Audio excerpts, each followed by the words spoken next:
Hello student, कैसे हैं आप सभी। मैं आशा करता हूं आप सभी ओके होंगे।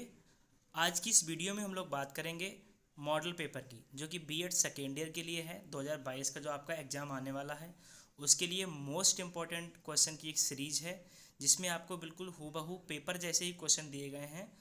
और 100% आपका जितने भी क्वेश्चन आपके पेपर में आएंगे सब इसी वीडियो से आपको मिल जाएंगे।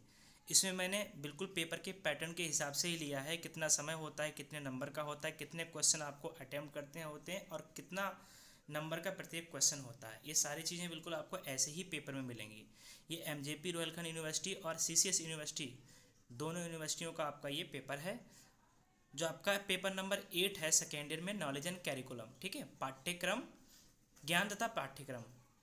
इसमें देखिए मैंने आपको दो सेक्शन में ही आपका पेपर आएगा, दोनों सेक्शन अलग अलग दिए हैं। सेक्शन ए में लॉन्ग आंसर टाइप क्वेश्चन है, जो कि आपका प्रत्येक क्वेश्चन जो है वो 15 नंबर का होगा और आपको कोई 3 क्वेश्चन सॉल्व करने होंगे।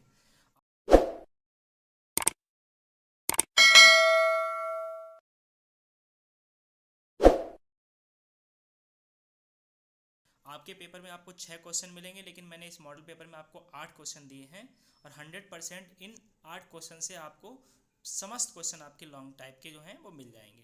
पहला है ज्ञान क्या है, ज्ञान की प्रकृति में मुख्य विशेषताएं लिखिए। इंग्लिश में भी दिया है, what is it knowledge, explain the nature and main characteristics of knowledge. ठीक है। क्वेश्चन नंबर सेकेंड है राष्ट्रीय पाठ्यक्रम ढांचा। ये हर बार पूछा गया क्वेश्चन है, 100% आएगा आपका, चाहे ये शॉर्ट में आए या लॉन्ग में आए। वैसे लॉन्ग में इस बार जाने ज़्यादा आने के इसके चांस हैं। एनसीएफ पूछा गया, नेशनल फ्रेमवर्क कैरिकुलम। ठीक है, इसकी प्रमुख विशेषताएं क्या हैं ये बताना है आपको।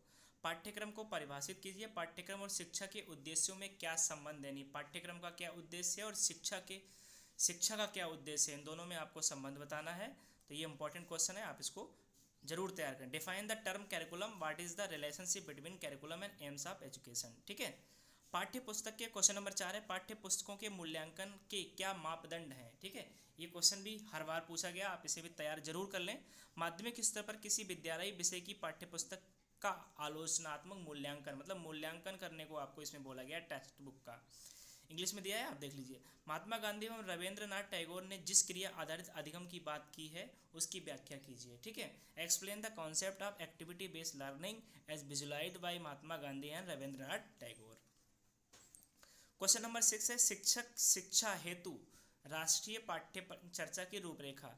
यानी आपका पूछा है national curriculum framework for teacher education 2010। ये क्वेश्चन भी आया है, शॉर्ट या लॉन्ग, एक ना एक में आपको ये देखने को जरूर मिलेगा, आप इसे जरूर तैयार कीजिएगा। क्वेश्चन नंबर 7 मोस्ट इंपॉर्टेंट है, लॉन्ग में आएगा ही आएगा, आप इस पर मोस्ट इंपॉर्टेंट लिख लीजिए। मूल्यांकन किसे कहते हैं, इसकी आवश्यकता महत्व का वर्णन कीजिए। व्हाट इज कैरिकुलम एवोल्यूशन, यानी किसका, पाठ्यक्रम का मूल्यांकन। सॉरी, यहाँ पे हिंदी में टाइपिंग एरर है। मूल्यांकन किसे कहते हैं, तो आप इसमें लिखेंगे पाठ्यक्रम मूल्यांकन किसे, नहीं पाठ्यक्रम का मूल्यांकन हम कैसे करेंगे। हिंदी इंग्लिश में सही लिखा हुआ है, what is curriculum evolution, describe it's need and scope for education. इसका शिक्षा में इसकी क्या महत्व है और इसकी क्या आवश्यकताएं हैं आपको बताना है। रूसो तथा जॉन डीवी ने जिस क्रिया आधारित अधिगम के संप्रत्यय की बात की उसकी व्याख्या कीजिए। मैंने एक तो आपको महात्मा गांधी और रविंद्रनाथ टैगोर को भी बताया है, और दूसरा आपका रूसो और जॉन डीवी ने, मतलब इन्होंने जो अधिगम की बात की है उसकी व्याख्या करना है आपको। ठीक है। अब देखिए यहाँ से स्टार्ट होता है आपका सेक्शन बी। तो इसमें आपके सेक्शन बी में आपको क्वेश्चन जो है वो 5 क्वेश्चन अटेम्प्ट करने होते हैं और प्रत्येक क्वेश्चन जो होता है वो आपका 7 मार्क्स दे के जाता है। ठीक है। तो देखिए इसमें पहला क्वेश्चन है शिक्षक की स्वायत्तता का अर्थ, यानी what is teachers autonomy, describe it, इसकी व्याख्या करनी है। दूसरा क्वेश्चन है शिक्षक की जवाबदेही से, ये दोनों हैं आपको जरूर मिलेंगे परीक्षा में देखने के लिए। What is the accountability of teacher in your views, आपके शब्दों में, मतलब आप कैसे इसे एक्सप्लेन करेंगे आपको बताना है। पाठ्य पुस्तक की गुणवत्ता को बढ़ाने के लिए क्या आप सिफारिशें करेंगे, इसका वर्ण, मतलब किसी भी पाठ्य पुस्तक की गुणवत्ता को कैसे बढ़ाया जा सकता है, क्या क्या होना चाहिए। जैसे उसकी कॉस्ट कम होनी चाहिए, पेज अच्छे होने चाहिए, नंबर साइज, लैंग्वेज मतलब इजी होनी चाहिए, ये सारी चीज़ें होती हैं इसमें। तो आप इस तरीके से इसको भी तैयार करेंगे। आई होप आप सभी ये पढ़ चुके होंगे, आपको सबको ये पता ही होंगे इनके बारे में। बस आपको एक मैं मॉडल पेपर दे रहा हूँ ताकि आपको पेपर फेस करने में ज़्यादा प्रॉब्लम ना हो। अपने सभी फ्रेंड को ये वीडियो शेयर करें, चैनल को सब्सक्राइब भी कर लें और वीडियो को लाइक जरूर करें। अगला क्वेश्चन 4 है प्रजातांत्रिक शिक्षा के दृष्टिकोण की व्याख्या कीजिए। यानी आपकी जो डेमोक्रेटिक एजुकेशन होती है उसको आपको एक्सप्लेन करना है।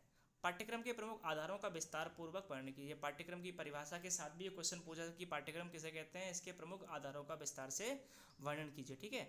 बेसिस ऑफ कैरिकुलम, अदृश्य पाठ्यक्रम मोस्ट इंपॉर्टेंट है। हिडन कैरिकुलम के बारे में आपको बताना है, इसका अर्थ क्या होता है और इसके संबंधों की व्याख्या कीजिए।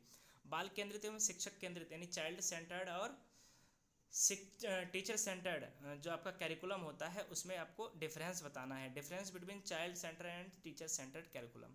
शिक्षण और अधिगम के मध्य संबंध देना है, यानी describe the relationship between teaching and learning.